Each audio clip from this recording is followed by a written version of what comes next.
All right, Harry. Jesus is speaking on the Sermon on the Mount, and one of his statements is the narrow and the wide gates, right? It's in Matthew chapter 7, verse 13. So I'm just going to read both 13 and 14, and then we'll discuss it. Enter through the narrow gate, for wide is the gate and broad is the road that leads to destruction, and many enter through it. But small is the gate and narrow the road that leads to life, and only a few find it. What do you think Jesus is meaning when he says this? Yeah, let's go back to Genesis 3, right at the beginning of the Bible. And it's where man ate from the tree of knowledge of good and evil. And God said that they become just like us, like just like God and Jesus, that we all now have the knowledge of good and evil.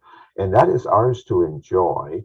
And it's also the way we find our way back to the tree of life by acting on it. The narrow way, of course, was always the good, and the evil was what Satan was trying to send our way. Going back, I went when I went to school 60 years ago. There was one way to spell a word, one correct answer to a question, and so on. It was really quite narrow. The education was at that time. Now there are many, many answers to every question. Our culture has changed a lot. But in Hebrews 13:8, we read that Jesus Christ is the same yesterday, today, and forever. So the teachings of Jesus haven't moderated as our society has become more modern. One thing about the Old and the New Testament, God and Jesus give us a choice. We choose good, we choose evil, we choose the path, the narrow way, the wide way. We choose. In John 3:16, God says, God so loved the world that he sent his son. It's available to all, but received by only a few. Jesus tells us that. Those who choose the good. Jesus' commands, his teachings, are all narrow and healthy. They're about a relationship with God, a relationship with our fellow man, high family values. The list goes on. But you know what's interesting about it is that those are the things that lead to a good life now and forever. Actually, I have a question on that, Harry. How does living that narrow path or that narrow way open things up in our lives? Can you give us an example on that? That's a good point. Thank you for that. That's right. Because if you live narrow, everything expands and grows. For example, if you have a good relationship with people, you have more friends. If you take care of your money carefully and don't throw it all away on stupid stuff, you have more money. Not that life is about money, but it's just an example of a life well lived. All our body, if we feed it, treat it right, we become healthy. Yeah, We live exactly. a Being disciplined in the food that you eat, you become healthy and live longer. I'll give you another example.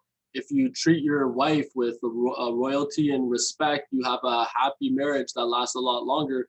Where today's society, we see a lot of stuff like divorce and things like this that is the wide path.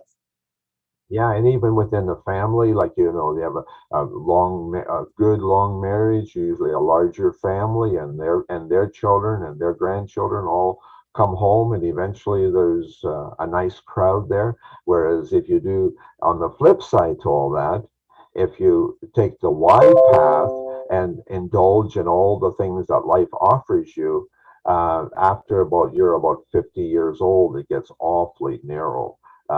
Your friends are gone, your money is gone, your health is gone, your joy is gone, everything is gone.